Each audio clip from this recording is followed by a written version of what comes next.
I'm Mason Mount. You're listening to the London is Blue podcast.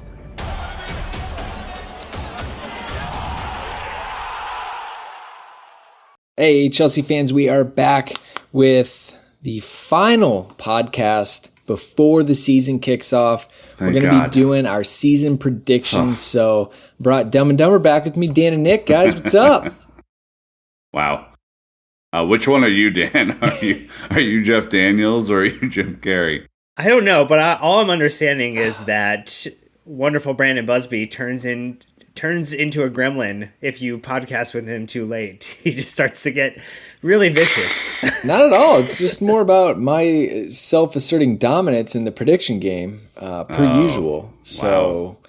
Yeah, Nick, it's going to be long. Gets one right and over-indexes on one's ability and confidence. But hey, look, guys, don't worry about it. It's fine. Pretty sure I nailed it. So anyways, before we get into this special podcast, I want to do the quick housekeeping items. Dan, with the iTunes reviews to start us off.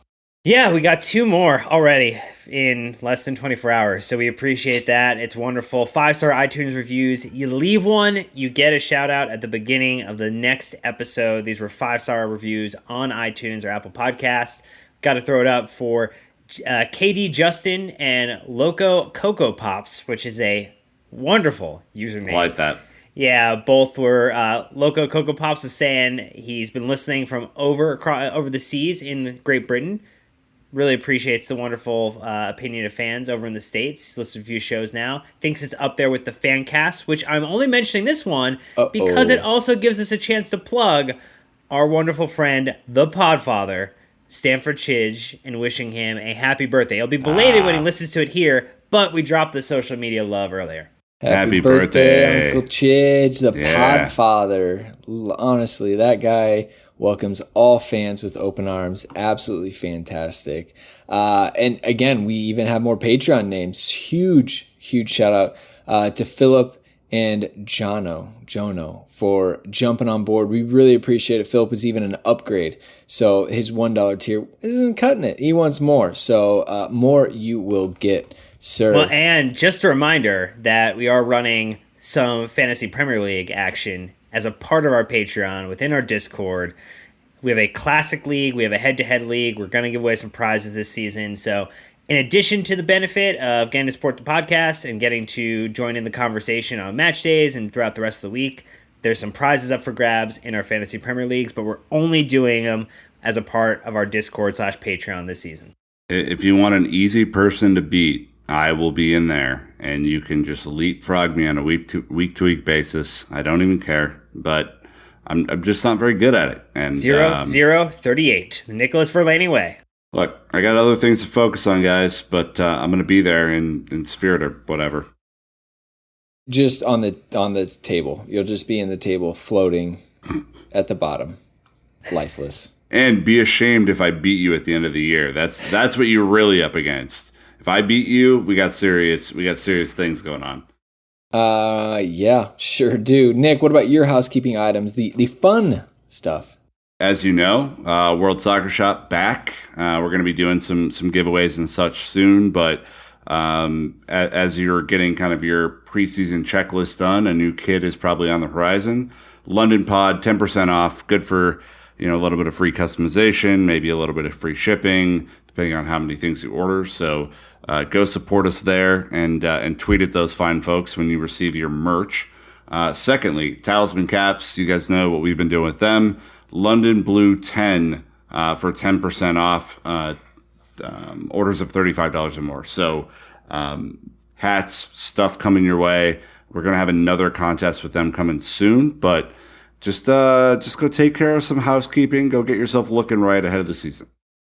All right. Well, you know what? Let's go ahead and get down to business when it comes to predictions. All right. So we've already put our cold, hard earned cash with the bookies in Vegas. No, so you can tell we definitely believe everything we're about to say. Okay. Maybe we didn't, Dan, but you know what? You didn't have to ruin that for everybody. So first one we want to do are very specific to Chelsea. Predictions all about Chelsea. And the first one we want to start off with is probably one of the more exciting ones, which would be How many goals will Chelsea score this season as a team in the Premier League? To go ahead and caveat that. And then, who do you think Chelsea's top 3 goal scorers will be? Dan, quick refresher of the top 5 goal scorers from last season, please. Yeah, so again, this is just within the 2018-2019 Premier League season. We're not counting Giroux's double digits contributions in Europe. Sorry. Eden Hazard, though, 16 goals. Then Pedro with 8. Ruben Loftus-Cheek with 6. Gonzalo Higuain with 5. Alvaro Morata with 5. Who? Yeah, Alvaro Morata. They also had 5, so they tied for 4th place. But right below him, my favorite not goal scorer and yours, goal scoring midfielder, N'Golo Kante with 4 goals. Love that man. I don't know if he'll replicate that form this year, as he'll likely be playing closer to David Luiz than up front. But I think the goals were not spread that evenly. If we're completely honest, there were a lot of low numbers, but there was only one real high number. So we got a lot of goals to replace in the 16 with Eden Hazard. There was definitely a lot of clustering of our goals last season. And then you look at the fact that of this list, so Higuain is gone, Morata is gone, Willian comes back, but Willian had 3 goals last season. Barkley back, Barkley had 3 goals. Luis was up there with 3 goals.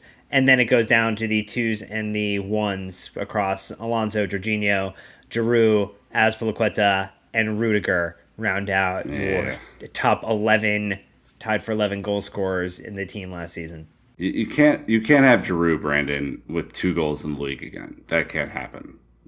He had some limited minutes as well. But look, the guy won a World Cup without scoring a goal. We know what he does. He's a setup man. He's an assist. He's a wingman. You hit in the club, there's no better wingman than Oli Giroud. With that jawline, that hair, there's no way. There's no person in this podcast ecosystem that has wanted Brandon to say "the club" more.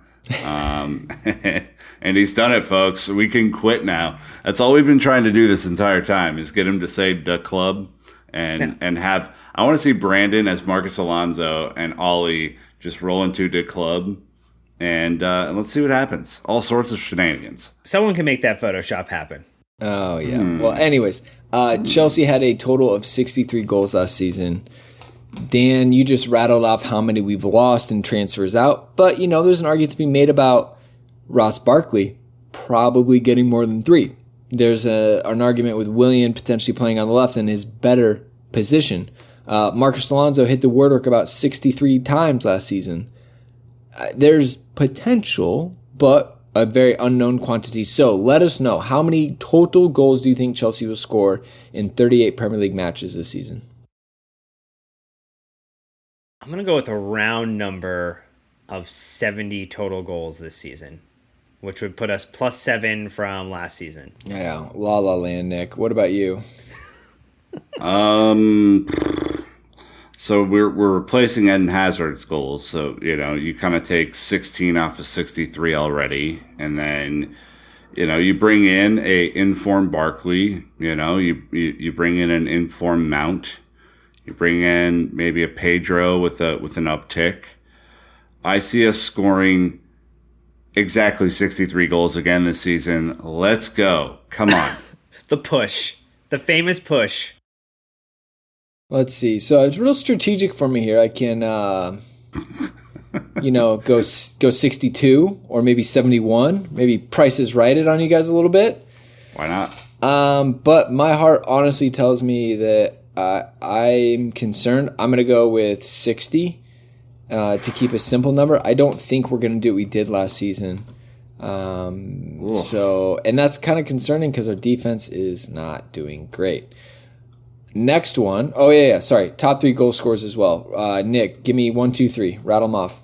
Whoa. Let's reverse order it, because you made me go first. You got the opportunity to go last. You're going to go last again. Let's just reverse order. Yeah, Brandon should go first. Stop waiting for everyone to give you the right answers, Brandon.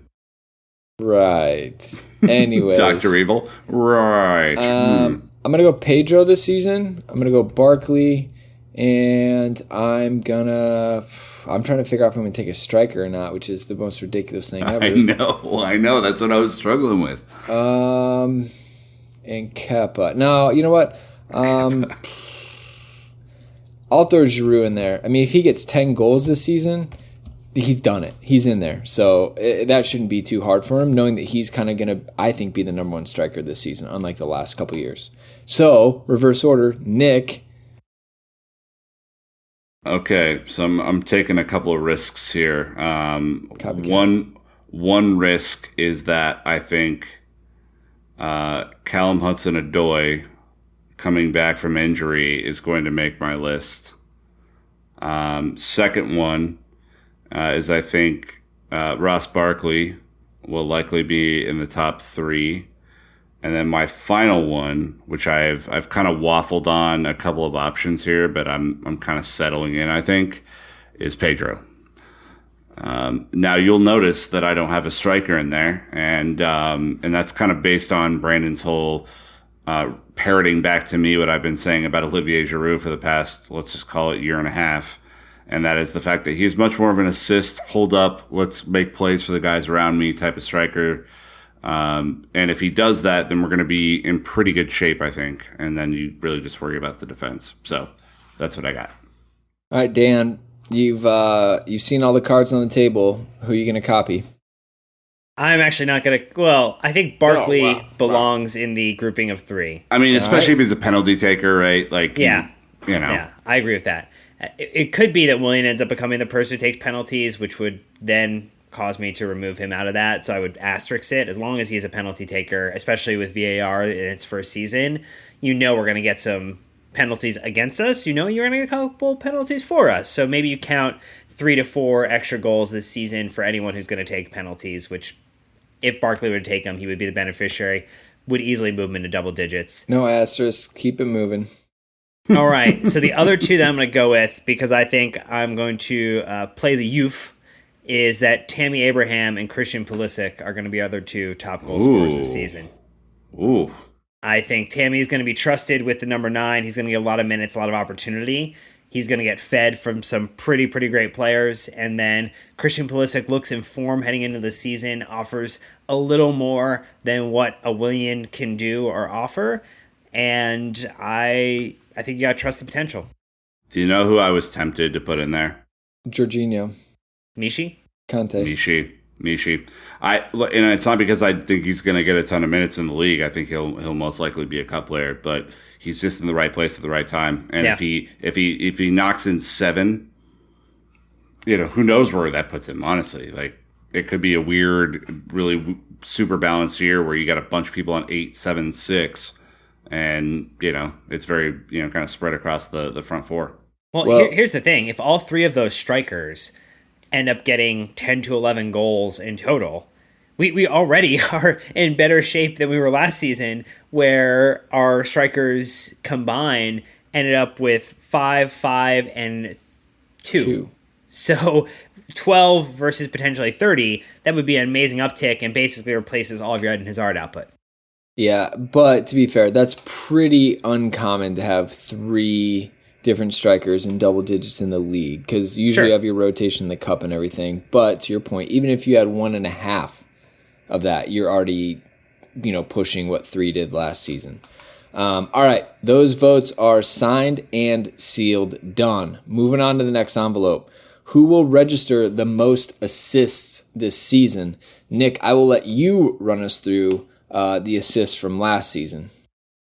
Okay, so as you'll know, Eden Hazard, 15 assists, quality. Then there's a real steep drop-off. It's like going from the high diving board to the low kiddie pool diving board, with Willian on 6. Assist Pilaqueta making it back into our loving arms at 5. Also tied on 5, Ross LaBosse Barkley. Then a couple on 4 with Alonso Giroud and everyone's favorite Frenchman and mine, N'Golo Kante. Then a series of 2s with Kovacic, Loftus-Cheek, and David Luiz. And then rounding out, and Pedro, sorry. And then rounding out with Callum at 1 assist. So Again, when you only score 63 goals, there are only so many opportunities. We're replacing a lot of production up front with Eden Hazard. Kind of. I mean, a little bit. Roughly 50% of our goals. But, that ship has sailed. Casual. If I tally up, it looks like we had about 52 total assists last season. Dan, I will skip you because I'd hate for you to have to be under the pressure to do it first twice in a row. So, Nick, who do you think will be your number one assist maker in the upcoming season? It's Premier League only, correct? Correct. Yes. My number one assist maker will be Christian Pulisic. Ooh. Because if you look at his record at Dortmund, he was not always the most prolific goal scorer, but he was involved in a lot of goal movements and not only tracked a nice handful of assists in the past couple of seasons, but was also included a lot in that pre-assist that we talked about a lot last year, where he makes the move that gets the goal. So I look for him to be in and around the box a lot, darting in and out, making plays for other guys. I think he's relatively unselfish, maybe a little bit more selfish than Eden Hazard was, but maybe not as good of a finisher yet. Yeah, it's about time we have a selfish attacker going for the jugular a little bit. Dan, I'm going for Willian, all right? So I'm just going to clear the path for you. Ooh. 6 assists last season. I think he's going to have more opportunity coming in off the left, cut back, so he can cut back to his right, do some different things. But yeah, I said it. Wow. Okay. Well, I'm going to go with Mason Mount as the individual who registered the most assists in the Premier League for Chelsea this season. I will say that my second choice was going to be Reece James. Which don't count. Reece James would count. No, your second choice. We don't do that. Well, I think just as a point of conversation, obviously we're looking to let Davide Zappacosta go to Italy, which is incumbent upon the health of Reece James potentially getting into the first team, and his cross into the box is a thing of beauty. So just if there's one person on this list that I would consider throwing in there as another candidate for it, it would be Reece James. My second would be Olivier Shirou. I think he could potentially provide a nice handful of assists. And if he does that, I think people judge him a little bit differently than just pure goals scored. I think it's not enough for him to only just be kind of involved in the build-up play this year. If he doesn't score goals, he has to kind of make that final crucial pass. And he's certainly able to do that, and we've seen it.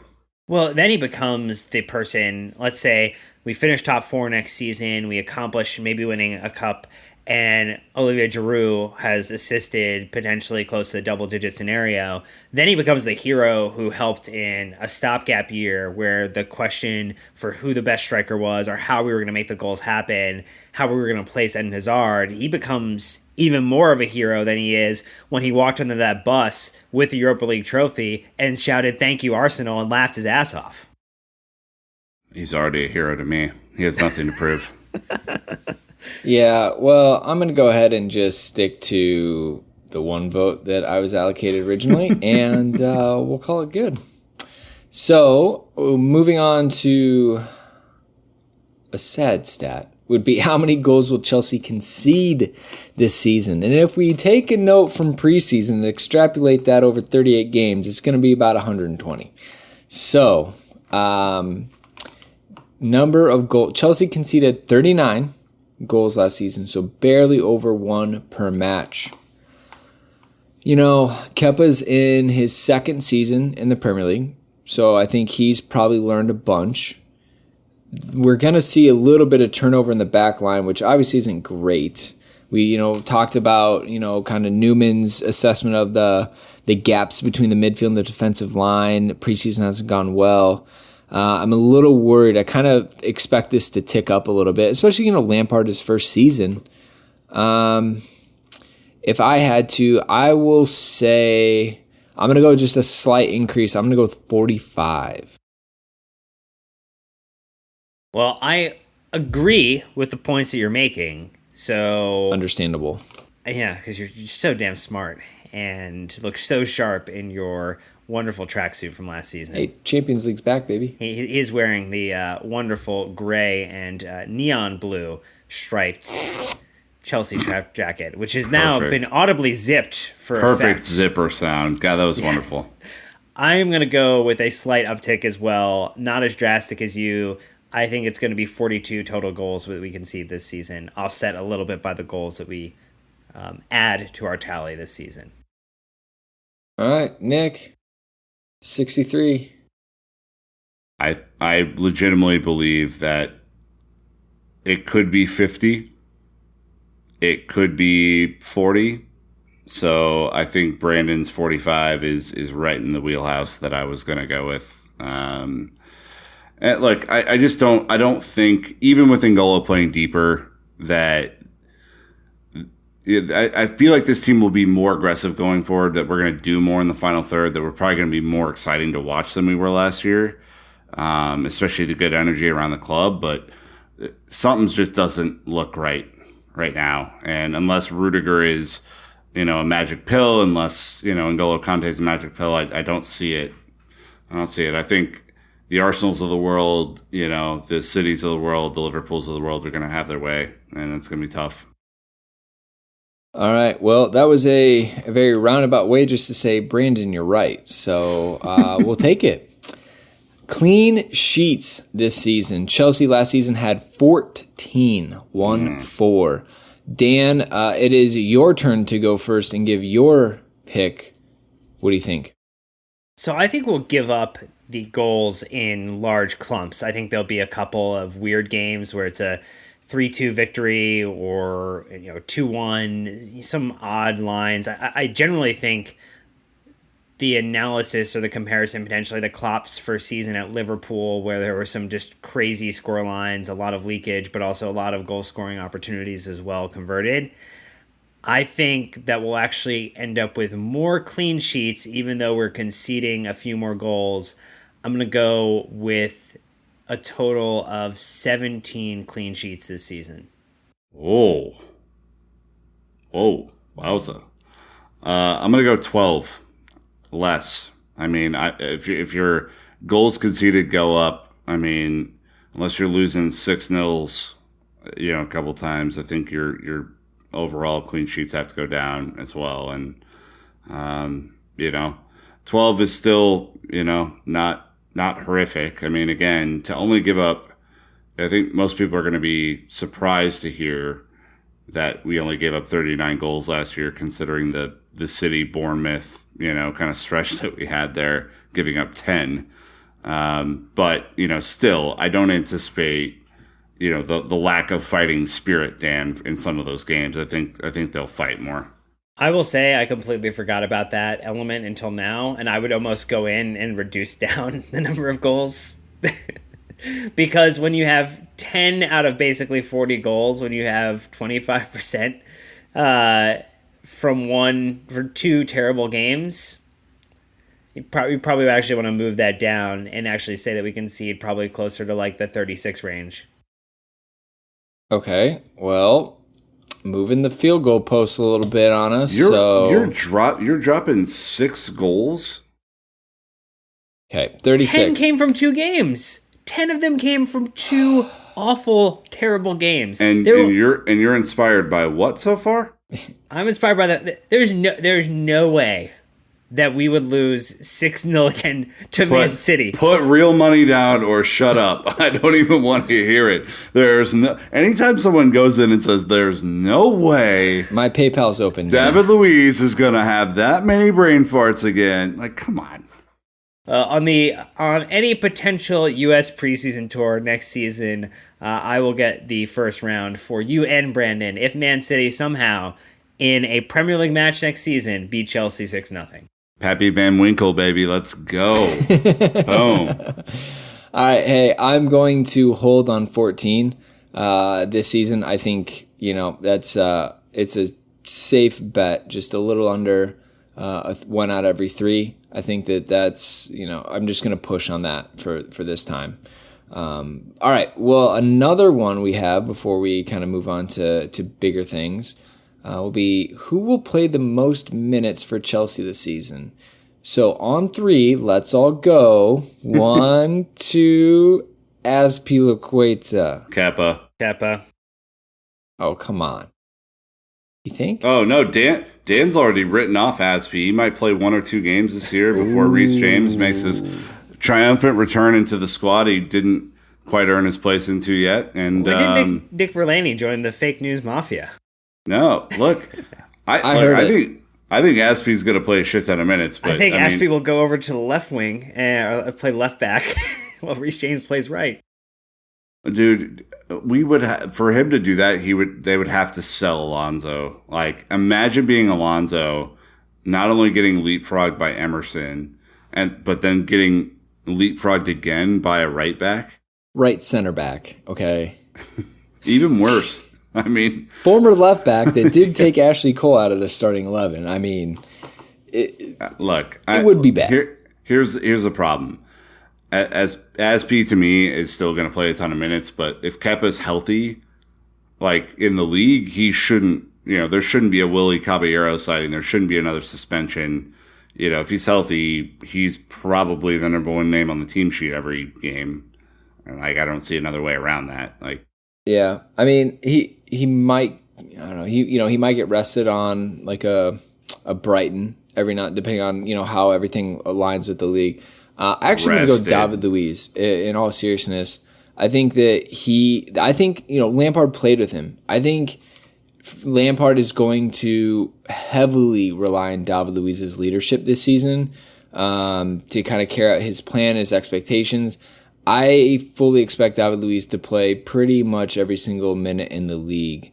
I am not here to start controversies. I don't know how serious Frank is going to take the Champions League in his first season. Just my thought. I think that's totally fair. Like, you would typically say N'Golo, right? Like, as the Iron Man, but a little bit of injuries, a little bit of less opportunities in a 2-man midfield than a 3. And first of all, I think my whole goal with N'Golo Kante is, as he's 26, 27, 28, he's not going to be able to do the same physical things that he did at 22, 23. So we got to make sure that we are on a regimen with him, that we keep him healthy. We can't afford in a big game against Man City or against Liverpool to not have him out there because he played 4 matches in a row against, Sheffield and Brighton. It doesn't make any sense. So, I think Kepa, but yeah, I see the other points. Dan, any changing or anything you want to do? Updating?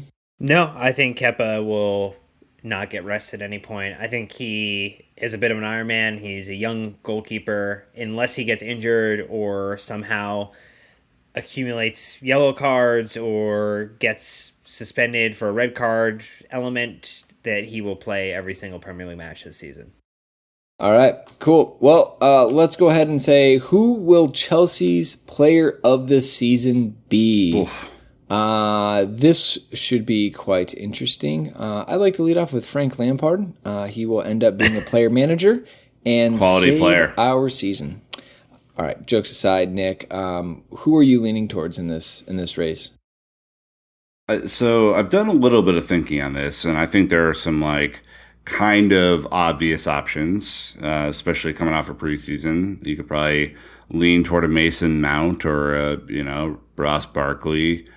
I think our player of the season is a guy that I've been high on, that I'm going to continue to be high on, and that's Pedro. I think Pedro has the ability to contribute some big-time finishing.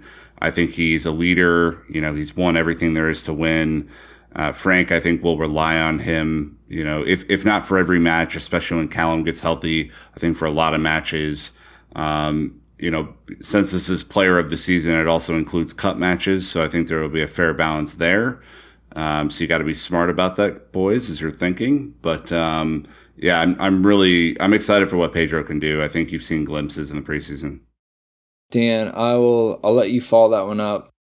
I think Pedro is a sneaky good decision from Nicholas, but I think, again, to the point that he made, this does include cup competitions. It's not just the Premier League. I think across all competitions, Mason Mount will end up being the the no player pressure. of the season. No fucking pressure from Dan over here. No, not at all. If he doesn't and comes close to it, if he's the second or third best player on the team, either A, we had a really, really awful season, or B, we had a really, really great season, and he's shown everybody absolutely he's capable of, and saves us from spending 70 to 80 million pounds next season on a center mid. Like, that would be the dream scenario, right? Because then you can go into the Mbappe fund and blow it all in the next summer. So to me, it's Mason Mount, goals plus assists, the pressing he offers. There's gonna be a lot of off the ball action that he provides. It's him, Brandon, and you can't convince me of anybody else. I am not going to try to argue with a brick wall. There's no chance. You guys can watch me type this out. Ooh, all right. So I went with Willian, and it seems like every time we have a transition or a down season, he's the one who shines. I don't get it. He does well in cup competitions. If he's on free kick duty, which we don't know, I know Barkley's taking most of them now, but Willian hasn't featured yet. I mean, he's known to put in some good free kicks and do some damage. I had him as our assist leader, so that's going to make him a valuable player in the rankings for this. That's kind of what I'm thinking, And then if I want to hype this up just to get real controversial, he's wearing the number 10. And you put your best player in the number 10, so he's going to have to live up to that hype, Dan. None of this Mason Mount first season at Chelsea stuff. Willian has to be one of the longest-serving players on the team. He's won almost everything. He's been through ups and downs. But for some reason, like when Chelsea go through transition and maybe aren't at their best, that's when he sulks but plays better than normal. So I don't know. I'm going to kind of gamble on that one a little bit. Well, I hope the sulking is done because we saw a little bit at the end of last season, and it would be really nice for us to get the Willian in Mourinho's final second spell last season with us, where he did pick it up and offer some valuable contributions. But to me, Willian would need to hit double digits goals and double digit assists, and I just statistically, it doesn't happen for him. It doesn't, and I just can't see it happening for Willian. I would love to be wrong. I think he'll also, because of your point, Brandon, I think playing on the left, I think he'll get more attention than he's used to as well. And that's why, I thought Pedro could be a sneaky player for all those reasons. And I just think the way that I've seen the players run in behind, Willian's never done that.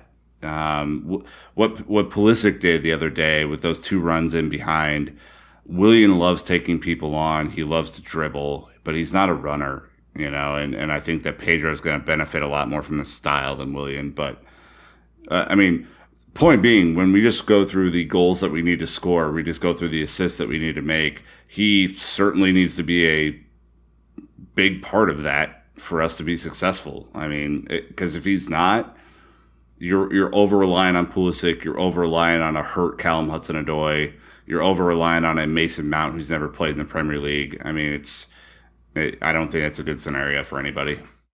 All right, so when Willian won it back in 2016, I believe, he had 11 goals, Dan, 6 from free kicks. Was that all competitions, though?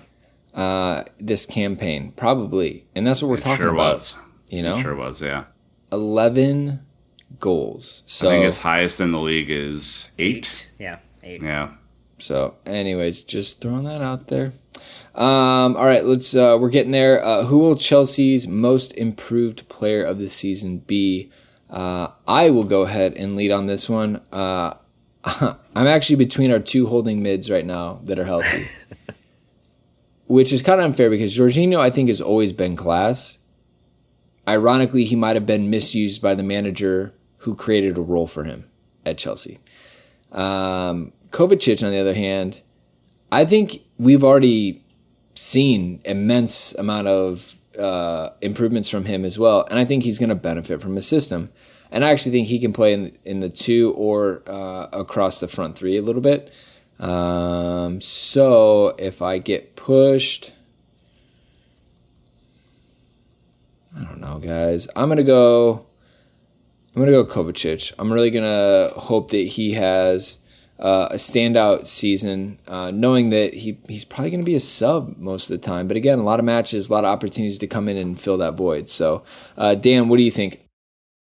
I think it's going to be Callum Hudson-Odoi. So you look at the fact that he had a bit of a blinding hot start to his campaign when he started to get some minutes, opportunity to Sarri. Obviously has a terrible injury that takes him out of contention. It really shuts down his season.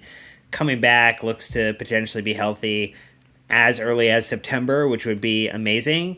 I think with Frank, with this system, with a little bit of desire to go more direct in the attack, that he will be a beneficiary and he could play a really good part having a year-to-year growth just in his ability to take on, his ability to convert some of those chances that we saw him take last season, but maybe just didn't have that pedigree of someone who's just a little bit more experienced in the league, Nick.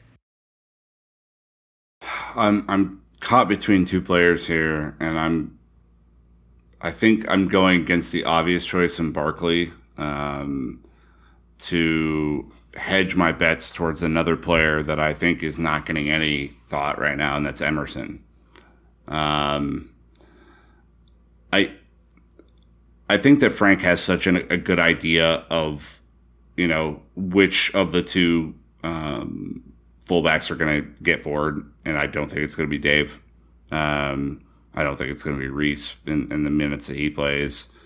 I think he showed that the left side is an area that could be an attacking option for him. He doesn't have a Bogle on the right side who doesn't have the defensive quality and spent a lot of time in the attacking third. So my hope is that he really improves Emerson going forward, and he becomes a bigger part of the attack and the overlap and creates some mismatch problems with Willian or Pulisic or Callum Hudson-Odoi on that side, and that we get a few assists from him this year. So that would be my player to watch.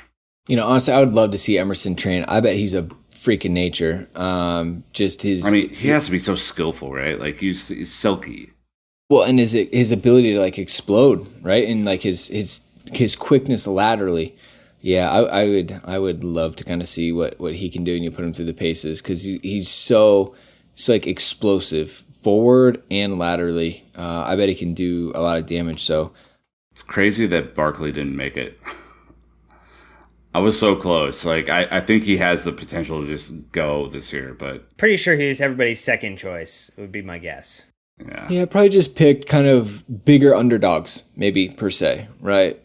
So, all right. What position do Chelsea finish in the league? So this is the finale for Chelsea predictions, and we end with a bang. Nick, we have been skipping over you for a while. Give it to us. I'm already writing 10th. Not 10th. I think we finished 6th. I originally said 7th. I'm feeling slightly better, but I think we flip-flop with United. I think that pretty much, kind of seals our fate there. But I'm dead-ass serious when I say this. Leicester's better. Wolves are better. Everton are much better. That 6th could, at the end of the season, while not acceptable to Chelsea fans, seem like a real accomplishment given where the league is going this year. And I think you're going to see a lot of strengthening around, and we're not going to be able to necessarily. And 6th is quite the accomplishment in that scenario. You're saying Wolves, Leicester, Everton are better than they were last season, not better than Chelsea, right? No, they have improved. I don't know if they're better than us yet. I just want to clarify, because I heard it first as you were rattling them off as better than Chelsea. No, they're just better in general. They have improved their status, and they are going to be much tougher in 7, 8, 9 spot than we had to deal with previously. Think about Everton last year. They were like 15th in the league until February. They were terrible. And then they improved. They're not going to go through that again. Like, they're going to be there and thereabouts. Leicester's going to be there and thereabouts. Wolves have improved. Like, it's going to be a challenge, man. This could be like a top 9 this year. All right, Dan, what about you? I don't think we will get into the top two, but I also don't think we will drop out of the top four.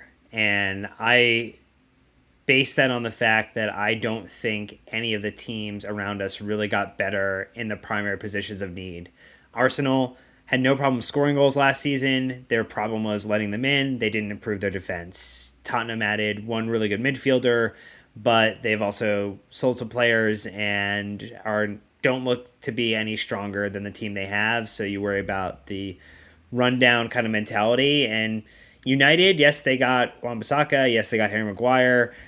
But they still have not... Slabhead. His name is Slabhead, actually. Still have not figured out what they're going to do with Lukaku. They haven't fixed their striker situation.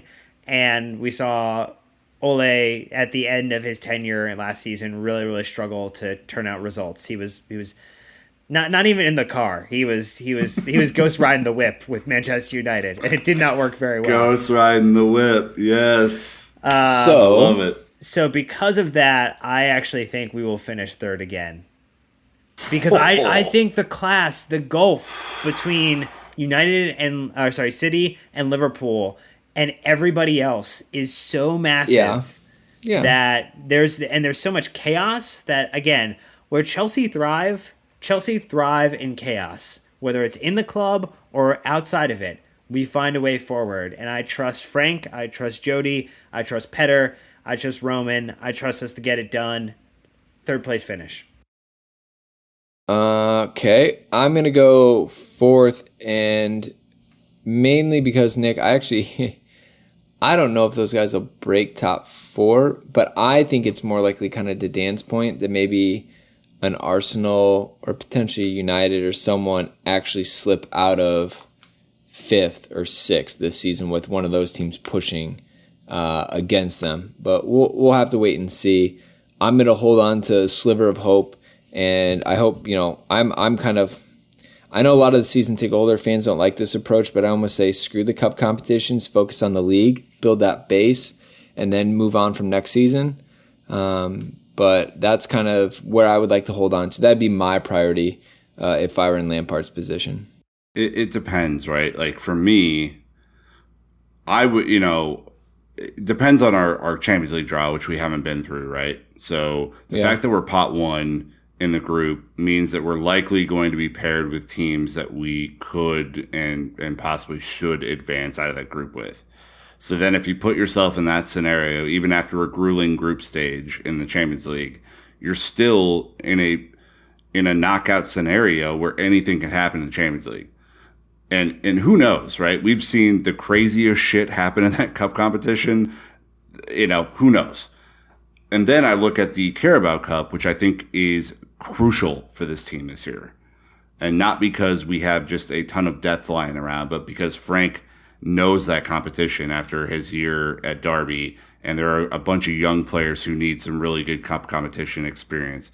If I'm the club, the FA Cup is the least of my concerns. And I know that sucks for people, but those two other cup competitions take precedent for me. And I'd love to get some early run with the youth in the Carabao Cup. Hopefully we get to see one of those matches while we're over there. And then I want to get a decent run in the Champions League, because why be in the Champions League? Why fight for all this thing, for this competition if we're not going to really have a go at it? I think that's a really tough proposition. Well, we'll have to kind of see how it all pans out. But those are all of our predictions specific to Chelsea.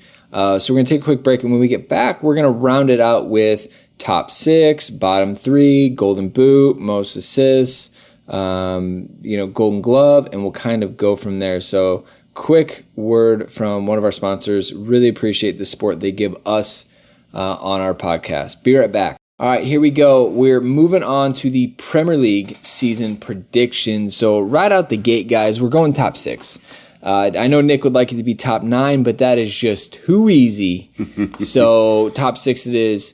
Last season, in case you forgot, Manchester City won the league. Liverpool won second place. Chelsea got third. Spurs, for the first time in a long time, if not ever, above Arsenal in fourth.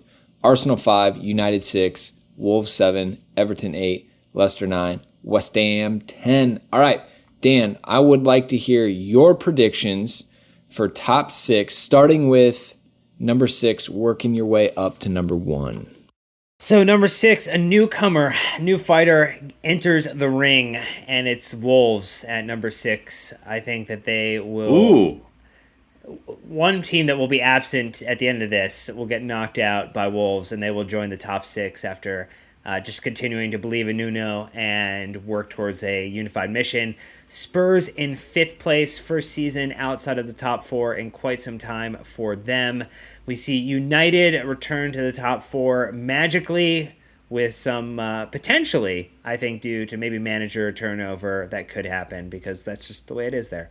And then Chelsea finish behind the 2 juggernauts of City and Liverpool, both who slug it out again. And at the end, City get their 3rd Premier League title in a row, which is still better than Spurs winning, than United winning, than Liverpool winning, than anybody else winning. That is way better.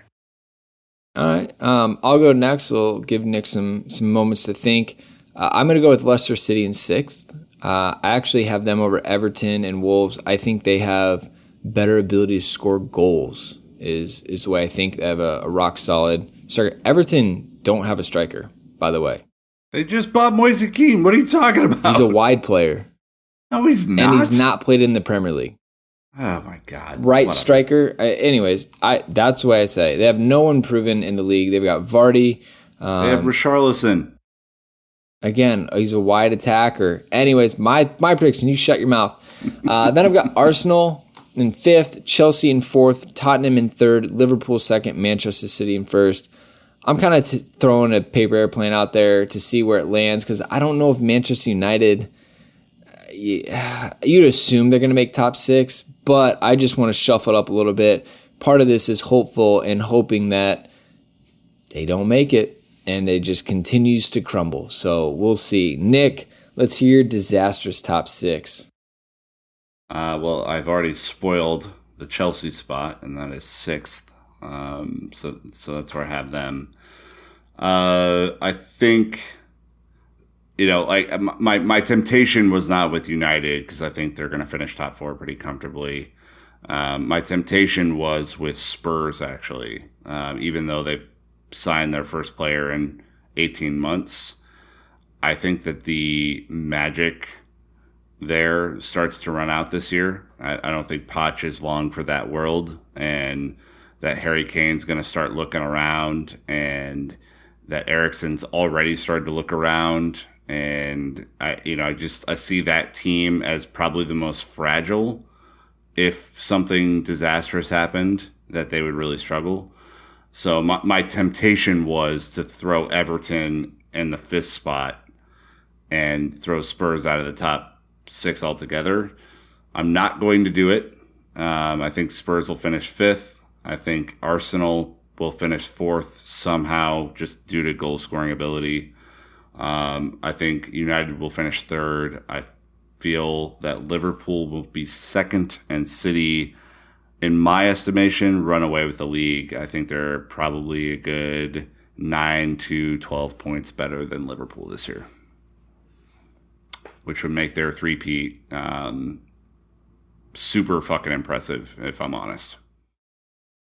Well, we kind of talked about this. We talked about dark horse candidate who will be pushing their way into the top 6. I'm getting edgy, putting Leicester in. Dan put Wolves.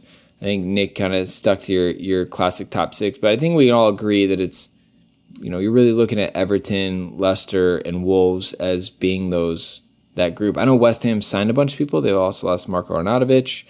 I mean, you're not going to get out of Burnley, obviously. Villa coming up, probably aren't going to pull a Wolves, anything like that. But if there's someone you guys think that we missed as a dark horse candidate, let us know. We would love to potentially discuss it and see where we go. So on the flip side, we need to do the bottom 3, who we think are going to get relegated, which I think is always a fun game, especially when it comes to people's actual lives and salaries. So wow, way to make it terrible. All right. I mean, don't shy away from the real world, Dan. This is real. So in case you forgot, Aston Villa, Sheffield United, and Norwich City were all promoted last season. So it'd be easy, Nick, for you just to say up, down, done. Maybe you do, maybe you don't. Last season, the bottom three, Huddersfield went down, Fulham went down, Cardiff City went down, and somehow avoiding the drop were Brighton, Southampton, and Burnley. So there is me setting you up for success. What are you going to do for your bottom three?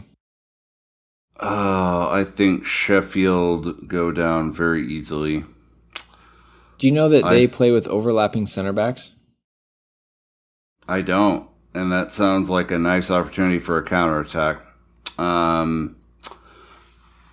think Brighton, this is their year to go down. I don't see them really competing. I think they gave it everything they had last year. And then this final spot. What do I want to do with this final spot? Relegate Fulham. Final spot that I'm going to say goes down this year is Norwich. Norwich City go down fairly well, which would mean that Aston Villa stay up, which is a pretty damn good return for them. All right. Well, I'm going to go with Sheffield United as well. I am also going to go with Brighton, but you guys, it's Newcastle. Ooh. Newcastle are going down. Come on. Wow. Ooh, that's a good one. That's a really good one. I enjoy Newcastle's history, right? And I love what they've done over the time. But Mike Ashley, like Rafa out, this thing is just it's a train on fire crashing the side of the mountain. Imagine a fan base that wanted Rafa in, you know? Imagine that. Wow. And that is one of the most loyal fan bases in the Premier League. I mean, they've been down and out for a while, came up, and they have to deal with one of the worst owners in the Premier League, and they continue to show up. I don't know how they do it, but it's going to happen. I just don't see a way out for them. So, again, safety for Norwich. Love the Canaries green and yellow kits. That was the same colors in my high school, so it's a little nostalgic for me. And Villa, under JT's assistantship, got to go ahead and give him the up and hope for the best. He's assistant to the regional manager. Yeah, assistant to, which is important. No, I'm assistant regional manager. No. You're assistant to the regional manager. All right, let's wrap it up with the awards at the end of the season. So we have gold. Okay, I won't throw in a bottom three. Yeah, fuck you, Dan. I've been reading it for the last 4 minutes, so I just assumed it had already been spoken. Yeah, so anyway, Sheffield United, I agree. Norwich in second last place, and then Southampton is my surprise. Finally drops out of the league after continuing to sell, and never replenish appropriately. I think they will finally meet their maker. I think their manager is pretty solid. I'm not sure about that one. You don't have to be sure about it. It's my prediction. They signed 4 and let 1, 2, 3, 4, 5, 6, 7, 8, 9 go. I mean, that's not bad. They're just down 5. All right. A lot of driftwood there, huh? Yeah. Cool. Dan got it in there, got his bottom 3. So let's go ahead and wrap, like I said, with the awards from the Premier League over the season. And the first one is Golden Boot. Last year, it was a 3-way tie with Pierre-Emerick Aubameyang, Sadio Mane, Mohamed Salah. 22 goals, which is chump change in La Liga. But hey, we don't play in La Liga. You had Aguero in 4th on 21, Jamie Vardy 5th on 18, and it goes down from there. So who do you think, Dan, I'd hate to forget you, will be the Golden Boot winner this season? Well, if I'm projecting that Man City win the league, I'm going to project that one Sergio Aguero ends up being the number 1 in the Golden Boot race this season. I think Aubameyang is probably going to be Nick's choice, but I just don't see him replicating if I'm also projecting Arsenal falls out. All right, Nick, shaking your head in disagreement. Who? I'm assuming that's because you aren't going to go with Aubameyang. Who are you thinking? Callum Wilson. I'm kidding. I believe more so now than ever that Raheem Sterling is a serious player of the year candidate.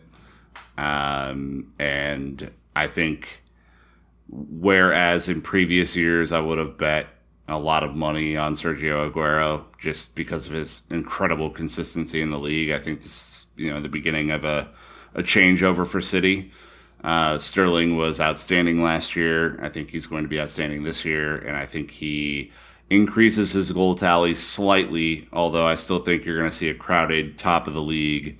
I think he's probably going to end up with somewhere around 24 goals and a lot on counters, a lot on breakaways. He's going to be a better finisher, and he's going to win the Golden Boot. All right. Well, we'll have to kind of see how that goes. Aguero's 31, by the way, for the record, just in case anyone's keeping track at home. And I will be 32 in September, so killing it. Age is temporary, class is permanent. I don't know. I kind of would like to see Mohamed Salah not be up there, personally. With the thing with City, though, Dan, is they just spread their goals out so well. Same thing with Nick. You guys, it could go either way. Penalties, get shared around a little bit. It's definitely not going to be Harry Kane. I love the fact that Jamie Vardy was up there being obnoxious as well. I think just because of the way Arsenal are so top-loaded and only have attacking players, Nicolas Pepe coming in to create some havoc for them as well. I think that I am going to lean towards Aubameyang this season. Okay. And kind of go from there. But like I said, it's not going to... Safe choice. It's not going to mean shit because they're going to just leak goals. So, anyways, good for him. All right, moving on. Premier League assist leader. Last season, it was the one and only, ladies and gentlemen, Eden Hazard on 15 assists. Ryan Fraser, of all people. Ryan Fraser, 14. Whoa. All right, don't sleep on him wizard. in fantasy, right? Trent Alexander-Arnold, all right, an outside back at 12. Christian Eriksen, 12. Andy Robertson, another outside back, 11. And then you get to Sané, Sterling, Pogba, Wilson, Aguero, yada, yada. So, Nick, your assist leader this season will be?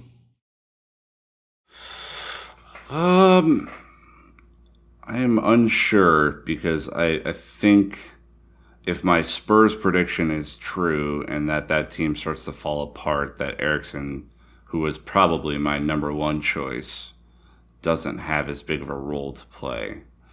So then I start looking around at like your cities, and you know what?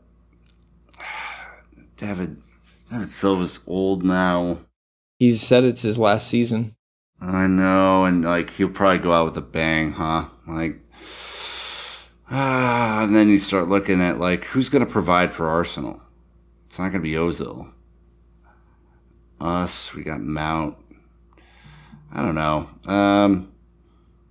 Give me Eriksen, and I don't feel good about it. Okay, interesting. Dan? Well, we got to wash the taste out of people's mouth after that slimy pick that you just made, Nick. And I'm going to go with a healthy Kevin De Bruyne ends up being the assist leader in the league. Good pick. If he stays healthy, that is. I'm actually going to go ahead and take Nick's own advice, and I have David Silva, who is my captain day one FPL. Actually, it's Aubameyang. But he's in my lineup. So free advice there for you people. Really stuck to your guns on that one. I mean, look at the matchups. It's a no-brainer. Anyways, last one that we have here, guys, is Premier League clean sheets. Last year, super boring. Alisson with 21, Ederson with 20, and then Kepa was tied for third with Jordan Pickford with 14. And it was pretty boring from there. So, anyways, thoughts on clean sheets. All right, I will give you my thought. It's going to be super boring. I think it's going to be Ederson, though, this season. That I think that that's something that City's going to try to lock up, and he's going to be annoyed if he can't get that title off of Alisson. So that's where I'm at. Nick, your pick, please. Yeah, I think it has to be Ederson. So him and Alisson are both morons playing the ball out of the back sometimes, and they're going to give up some weird goals. But I mean, I think City's defense is pretty solid. Liverpool's defense is obviously really solid. I'll take Ederson. Let's sweep it then, because I think you're both making the right decision. I mean, the only downside is that City did lose company. I think they still have enough solidity back there. If they get João Cancelo, that would be ridiculous and unnecessary on all levels, and just make them even better. But as it stands, I still think I'm going Leno from Arsenal. Let's go. Double down now before the odds come out. But anyways, that's it. We did it. We did the Premier League. We did all the Chelsea predictions. It's been in depth. So let us know what you guys think out there. We've got a lot of things for you to tell us what you agree with, what you don't agree with. Obviously, we didn't feel 100% on a lot of these things, and that just is the nature of the game, more or less. So usual channels, right? Social media, email, or Discord has really been popping off as the season's getting started. I can tell that everyone's really excited, and I'm sure you all are as well out there. So again, just a quick shout out. If you'd like to take in the pod in a little different way, we are putting the entire episode on YouTube, as well as clips from each individual discussion here. So we will have that for you. But you know what? Season's here. Manchester United on Sunday. It's game time, Dan, and you've got to have some wise words of wisdom for our fellow listeners. Just enjoy the start of Frank Lampard at Chelsea. I think what better game could you ask for than a clash of two of the best clubs in all of Europe and all of England and all of the world, getting to go head-to-head, to go into unfriendly enemy territory, to take and steal away 3 points while playing the youth, potentially while Christian Pulisic scores the winner in stoppage time. Get the fuck out of here. It's going to be amazing. Okay, bye. Look, the potential is there. It's huge opportunity, which is so exciting, Nick. I'm assuming your advice is going to be simple. Get to the pub. Well, I mean, there's obviously that. I think this season provides our fan base with a chance to reset, maybe forget some grievances, maybe develop new ones. There's always something to talk about with Chelsea, but we will continue our pledge that we have since day one, and that is to be reasonable. That is to provide facts. That is to try and come at this from a long-term perspective and not a emotional hot take, reactionary bullshit perspective. We're going to support our players, and we hope that you do the same. I think it's imperative that Frank and a lot of these young guys get even if you're feeling down on them, you just give them your support, you give them the positivity, you give them the confidence to go out and do it, and see what happens. It could be we could look back on this in 5 years and think that this is the start of something really, really great, even if this season's results don't go perfectly, right? Yeah, no, I mean, that's it. So, well, good stuff, gentlemen. Appreciate you hanging out. Listeners, we actually appreciate you even more. You are the best part about this. The community we're out here to build is nothing more than a bunch of Chelsea fans. So that'll wrap it up. As always, Chelsea fans, you know what to do. Keep the blue flag flying high.